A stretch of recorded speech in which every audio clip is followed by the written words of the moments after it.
So here we are back on the beach, Sunset Beach in Cape Town, a couple of days after the really disappointing, is that a fair way of putting it? Catastrophic, maybe a more appropriate way, loss to Southampton.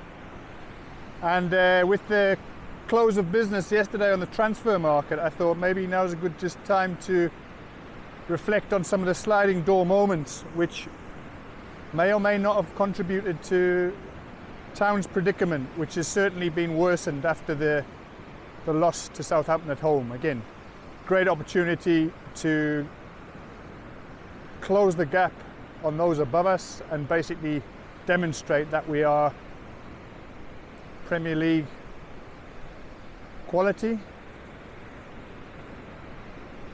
and can build on the mistakes that we've made earlier in the season. Well, here are some of those sliding door moments that I think prove that we have yet to learn from some of those elementary mistakes. First and foremost, I want to take us back to Brandon Williams last year. Sad sliding door moment, I guess, because, you know, reading between the lines, reading the media reports, you know, he's made his own bed and if I'm not mistaken still remains without a club. What I really enjoyed about Brandon Williams was his combative nature in the games that we saw him in, and that Premier League experience that was evident. Could we have got him if he'd kept himself on the, what do I call it, straight and narrow? Could we have been in a situation where we had that type of quality player playing next to Kieran McKenna, who I guess he'd worked with at Man United at some stage, is that correct? And building on that and seeing a really quality defender develop with the Town in the Premier League, understanding what it would take. So a real shame right at the beginning of the midway through last season, wasn't it? This time last year that we stopped seeing him. The second thing is this goalkeeper situation that we find ourselves in, and I can't help but feel that letting Hladky go at the beginning of the season has cost us at least stability in the goalkeeping department. We could have still strengthened, but I do think that he was such a big part of last year. I know many of the fans would be saying, but hold on a minute, he's not up to it, he's not Premier League quality. Well, we never got to see that, did we?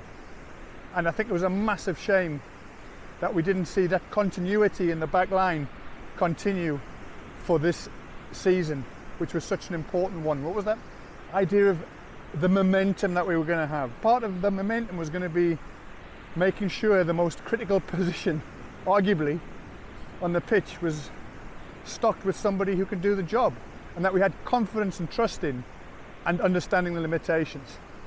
And so what we've seen has been Muric come in at a significant price tag, and now yesterday our friend from West Bromwich Albion. And I've got to ask myself, what are we doing here in terms of that particular wardrobe of goalkeepers? What does it mean for Kieran Slicker? Well respected, a youngster, city boy, obviously rooming with Liam Delap. I enjoyed that video of the two of them at home.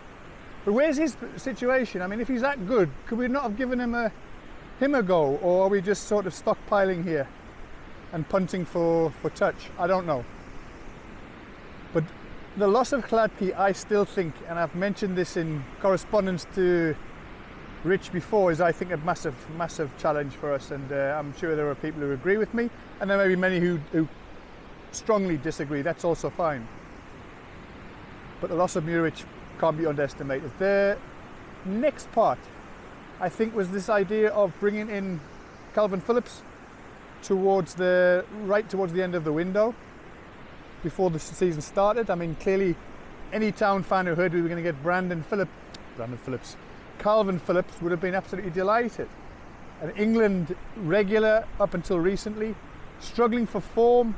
Heard he had a terrible season at West Ham, but again, that idea of the combination of McKenna and Calvin Phillips and the midfield strengthening and boosting the international quality in that space. I don't think many of us would have argued against that or been unexcited by that.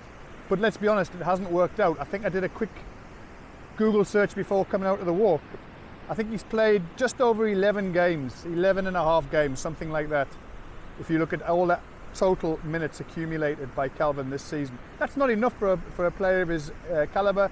It clearly shows that between the confidence McKenna has in his skipper, in Sam Morsey, and the new legs of Jens Kajust, who doesn't seem to be able to get through, and it seems to be managing some sort of long-term injury.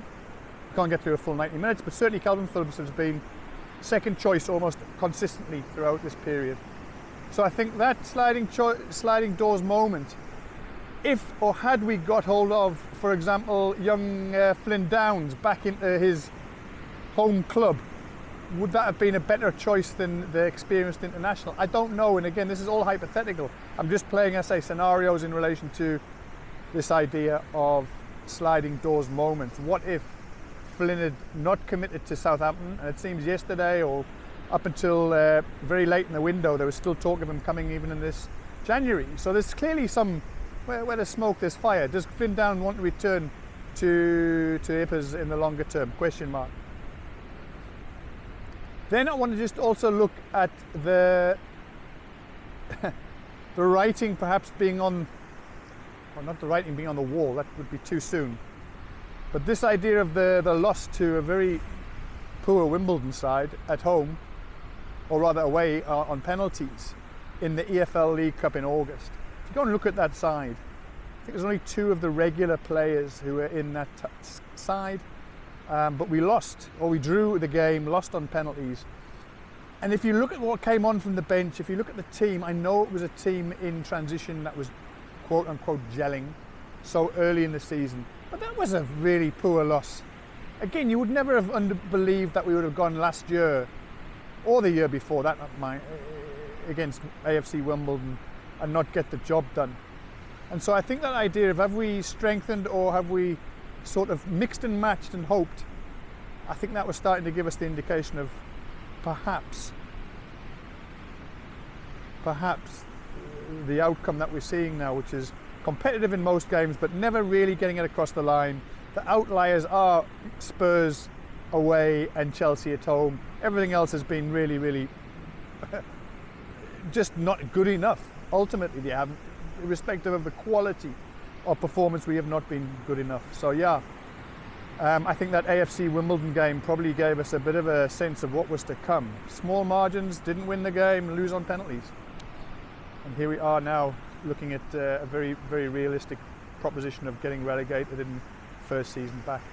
And then just the final thing, I mean, I'm a Sunderland lad, raised in Sunderland for all of my youth. Delighted to see a player of the calibre of Jack Clarke coming in. All of my Sunderland mates, highly respected and talented footballer that we got coming in. That overturned penalty against Everton, which, if I remember right, we were either a goal down or maybe it was level, if I remember correctly. Penalties given. VAR, in its infinite wisdom, says no, there was clear evidence that was not a penalty, and overturned the referee's on-field decision. Quite a big deal at the time. I think it led to that conversation with Mark Ashton and the Referees Association later that week. But for Jack Clarke in particular, I mean, that was one of his jinking runs into the box. He did really well, and a penalty awarded, overturned. And since then, we have really not seen the best of surely one of the most talented England youngsters in the country, and real disappointment not to see him kick on from that moment. So yeah, I think hypotheticals and what ifs, well, if we're doing that on the back of yesterday's closing window, I am asking some of those questions around what if Brandon Williams had stayed with, what if we got somebody other than Calvin Phillips on the books in the midfield to really compete with the Jens Kajust, Sam Morsey and Jack Taylor. What if we put up a better performance and demanded a better result against Wimbledon back in August? What if we'd been able to hold on to Mr. Hladky right at the beginning of the season? What if that penalty against Everton had been given? What could have been the outcome? Look, I still love the team, still love where we're going in terms of the bigger picture. I know Botswana Blue will say, I'm tired of this, Pete. tired of being told I must enjoy the journey. Again, I get all that. It's really difficult to watch after the last 2 seasons, but this is where we wanted to be. The team still remains a really special part of, or rather this chapter is a really special part of it. We're clearly not up to the task right now. It's evident, and that most recent result against Southampton really, I think, doubles down on any of our opportunities going forward. But that's just my thoughts. Be interested to hear what the rest of the Suffolk Crunch followers think. And I also just want to give a big shout out to Frank. If you're watching there in Holland, Frank, I was absolutely devastated to hear about your loss and the passing of your wife last week. I really wasn't able to put 2 and 2 together there, but I'm absolutely devastated for you, and sending all my love from Cape Town to you. I hope you're recovering from that other terrible accident that you'd had. Regards to all the Ipswich community, remember, it is only a game. It's important for us. It's important for our mental health as much as anything, and bragging rights. But at the end of the day, there are some more important things out there. In the meantime, from the beautiful Cape Town, hope you've enjoyed some thoughts, reflections. In the meantime, up at the town.